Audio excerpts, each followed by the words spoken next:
So most of the concepts that we've been learning with regards to matrices, it's been so that we can have the ability to solve a system of equations. Okay. So now, at this level at least, okay, so you can have a matrix or you can have a system of equations. From there, you derive the matrix. Okay.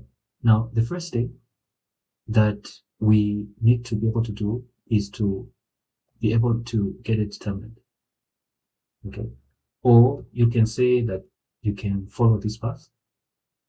Okay. You can get the determinants first. You can get the cofactor, the matrix of cofactors first. Then from there, you can get the matrix of the adjoint matrix. Then from there, you can apply this together with this to create the adjoint, the inverse. Okay. I can also get my determinant from here. Okay, I can get it straight from the matrix. So this is step 3. I can also get it straight from the cofactors, the matrix of cofactors.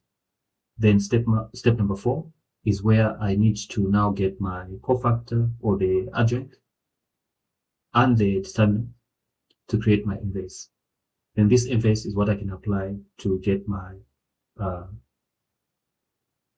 this will be step number 4, okay, because we apply them at the same time to get the inverse.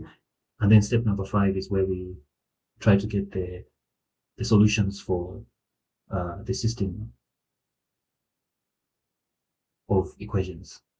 Okay, so again, you can be given an equation or set of equations. From there, you derive cofactors, determinant. Then you get the adjoint, and the determinant. They give you the inverse. Then from the inverse, you get the system of equations. So this is the whole application of what we've been doing. So the tools that we have, multiplying, adding, getting the determinants, getting to transpose. So this is transposition of cofactors, the transposition, the multiplication of scalars and all that is so that we can get this inverse that we can apply to get our solutions for the system of equations. Okay, so now let's go through these steps one by one with an example to see if we are able to solve a system of equations using the inverse method of matrices. So they've asked us to solve this.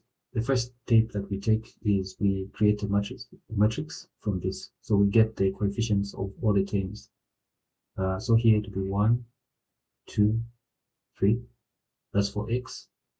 Then we have 2, 1, 1. When we get the ones for y, we got the ones for x. Then we have 3, 1, -2. This is for z.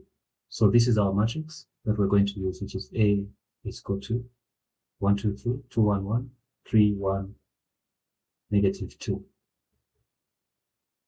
So now the first step that we need to do is to get the cofactors of this matrix. Okay, so if you remember very well, we had worked out a situation where we had worked out something like, we said that this is something that we needed to master, something like that for the 3 by 3 matrix.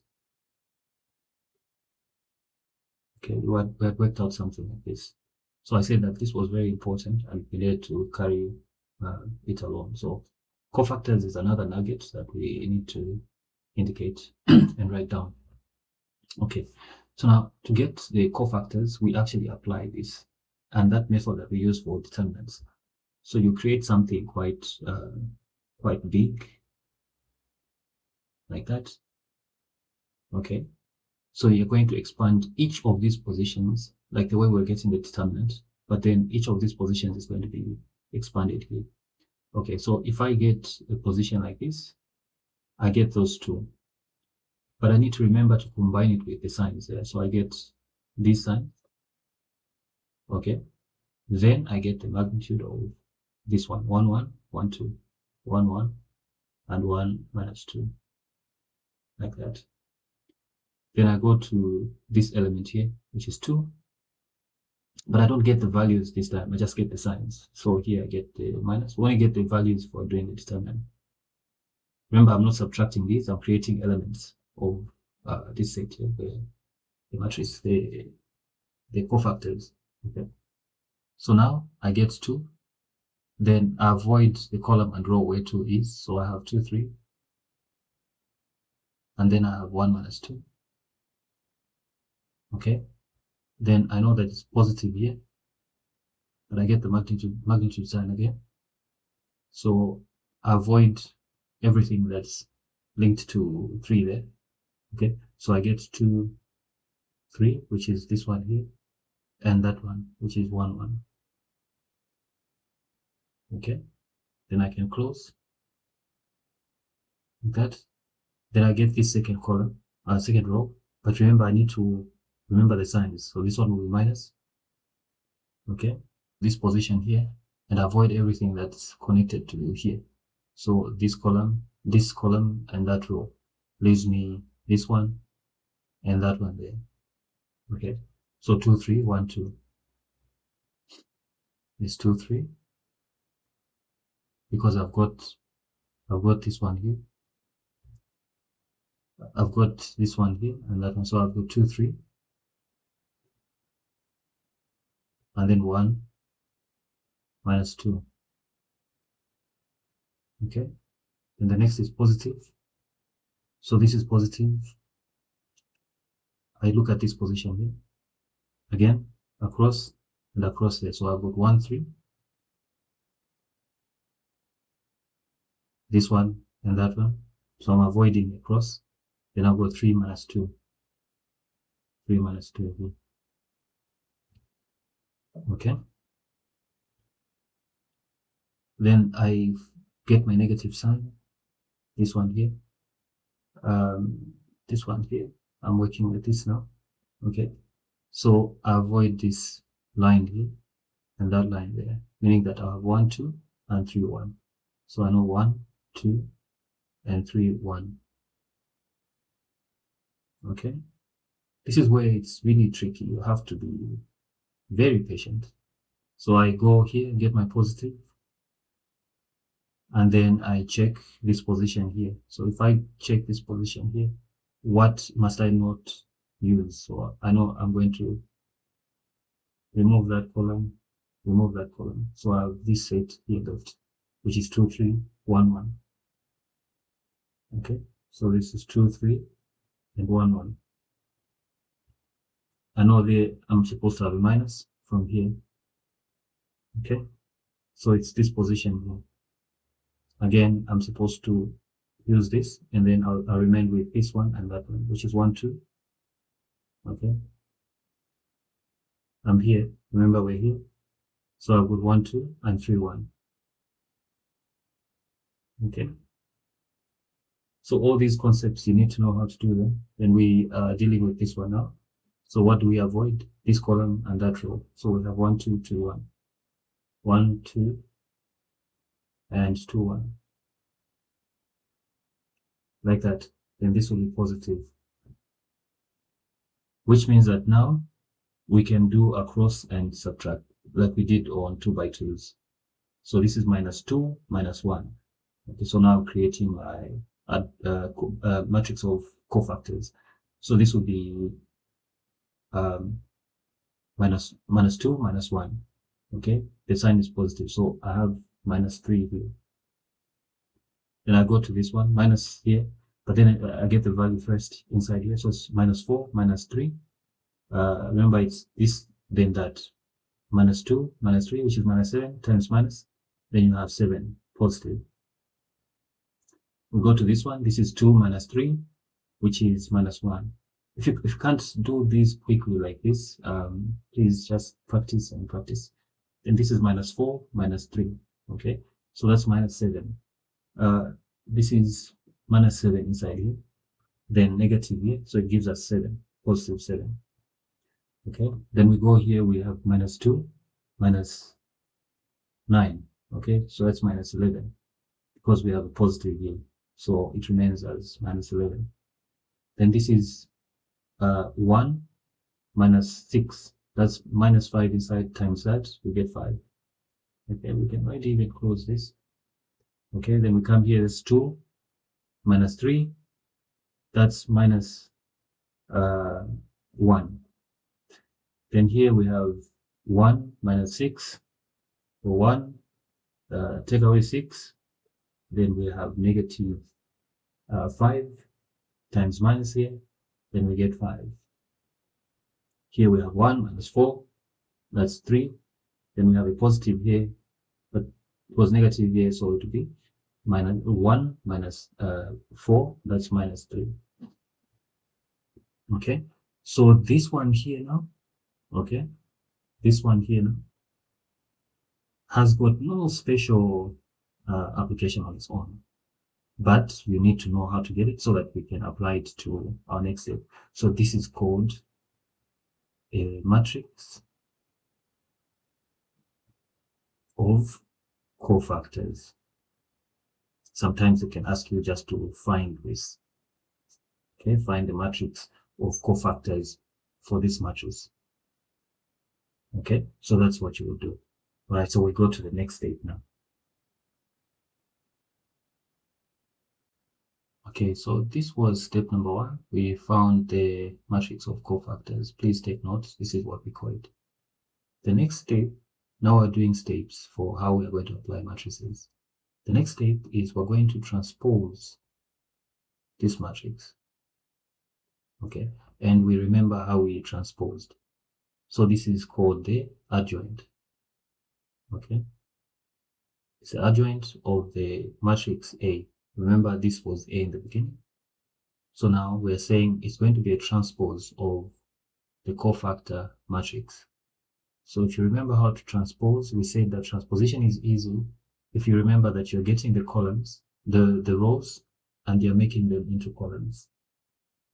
Okay, so now I'm going to get my rows. Okay, so this is minus 1, 7. I'll read them just the way they are. So it's minus 3, 7, minus 1. So it's minus 3, 7, minus 1. That becomes my first column. My second column will be derived from here. So it will be 7, minus 11, and 5. What will be my next step? My next step will be minus 1. This row here becomes my final column. Minus 1, 5, and minus 3. How do we check that we are okay? We check the first thing we do is we check the diagonal. Is it still containing the same elements? Minus 3, minus 11, minus 3. Minus 3, minus 11, minus 3. That's correct. The next step that we check is we check these side by side. Have they been shifted, or have they been reflected? So 7 and 7, there will be no change there. Minus 1 and minus 1, there will be no change there. 5 and 5, there will be no change. So this matrix is a strange one. It doesn't really change these. They're similar. Okay, but normally these are supposed to. They are usually different, so you'll see the change. But here it doesn't matter. They haven't changed. So this is step number 2. We found our transposed matrix of cofactors. So this is the one that we carry to our next step. This one now we've used it. We've forgotten about this. We've gone to this one. This one now is something that we need to carry into the next step. The next important step that we do is we find the determinant of the initial matrix. Now, if you want to be clever, you can still use this line here. Okay, you can still use this line here and find the determinant, because they actually come from here. Now remember, you're just adding because we've already done the signs here. So we go to our original matrix and just apply these numbers here. I'll show you how. So you recall that this was our initial matrix that we are following here. So now we've already reached a point where remember, this is our first station where we found the cofactors. Now remember, the cofactors came from that situation where we had plus, minus, plus, and then we had minus, plus, minus, and then plus, minus, plus, like that. Now we applied these already, and then we used this and that to create this. So this is something that we'll go back to now to make our determinant. You can actually just get your determinant from this, but because you did some calculations here, it's 50-50. You could actually just make do new ones so that you avoid mistakes. Because if you have a mistake here and you use these calculations, your whole calculation, your whole solution is going to be affected. So here, I'm quite confident that I did the right thing. So I can quickly just remember I've applied already the plus, minus, plus, so I shouldn't use it again.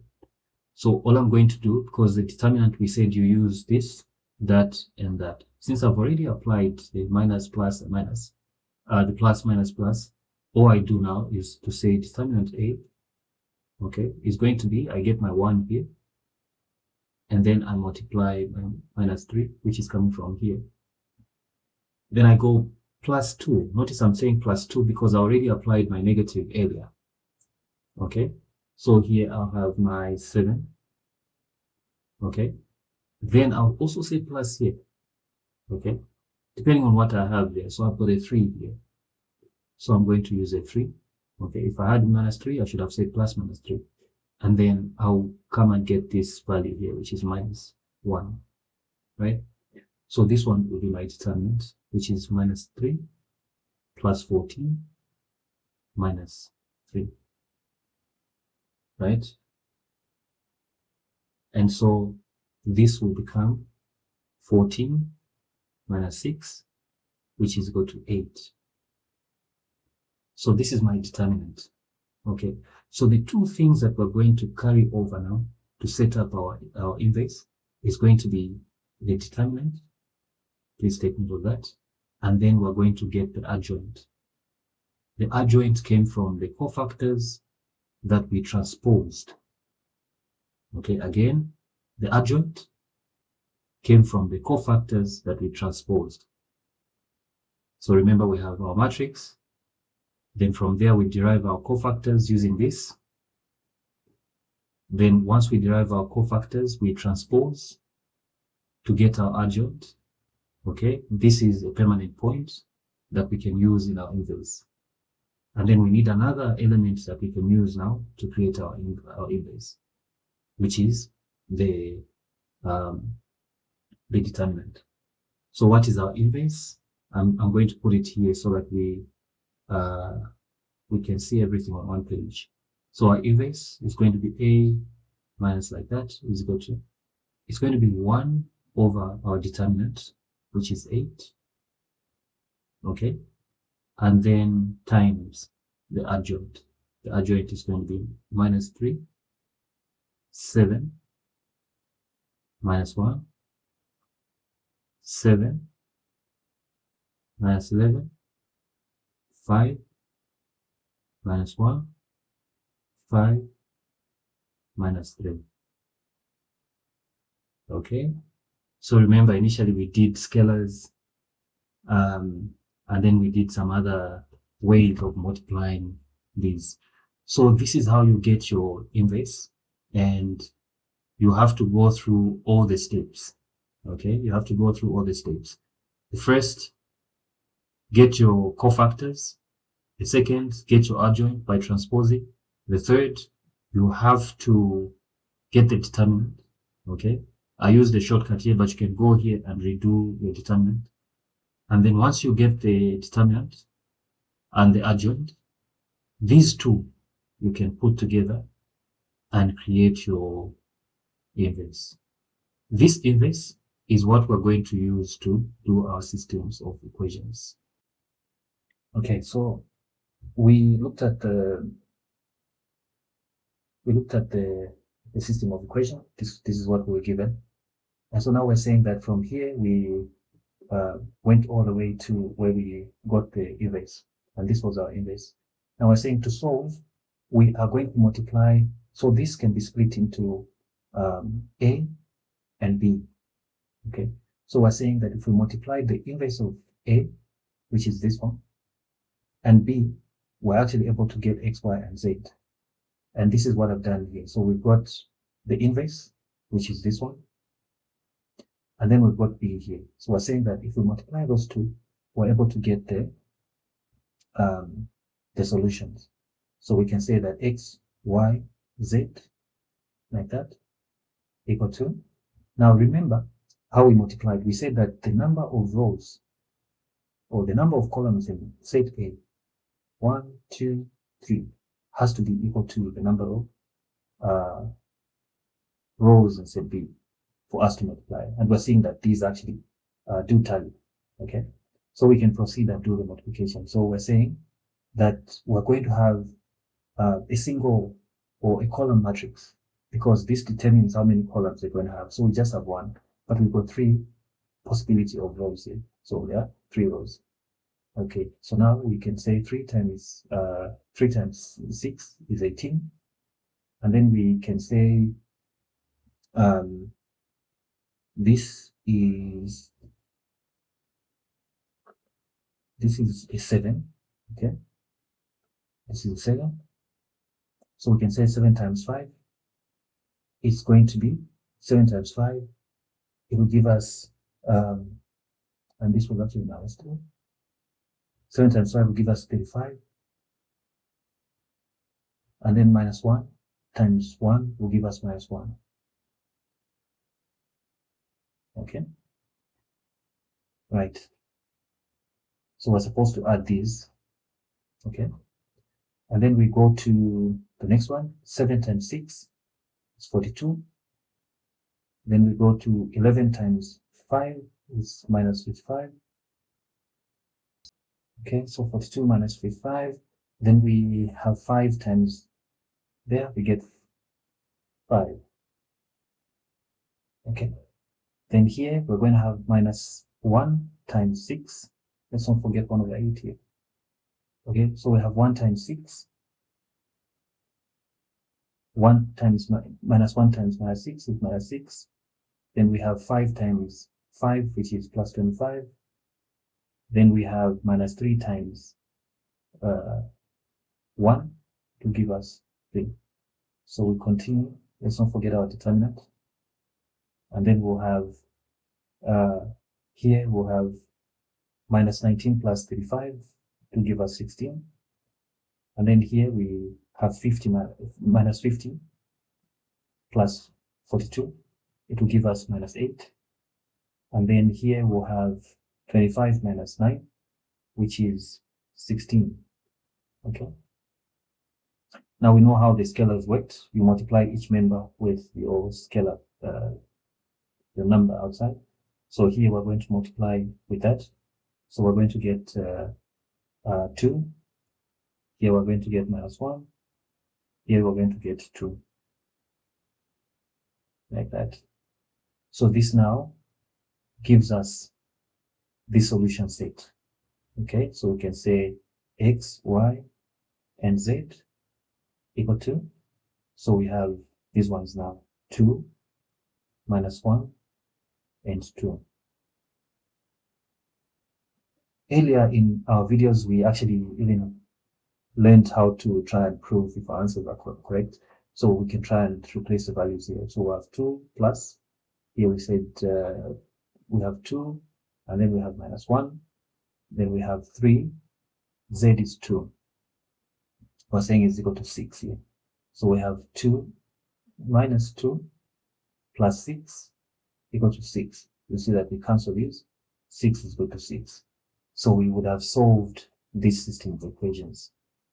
All right, so this is our journey. Like we said, it's a long one, but I think the key element that we've learned is that all the tools that we learned earlier in terms of multiplying, you can see how we used it to multiply here and we got our answers. We know how we transposed to get our adjoint. So all the elements that we looked at are actually quite vital. So, but this video puts everything together. I wish you all the best. Please subscribe, share with your friends, help the channel to grow. Thank you so much and all the best.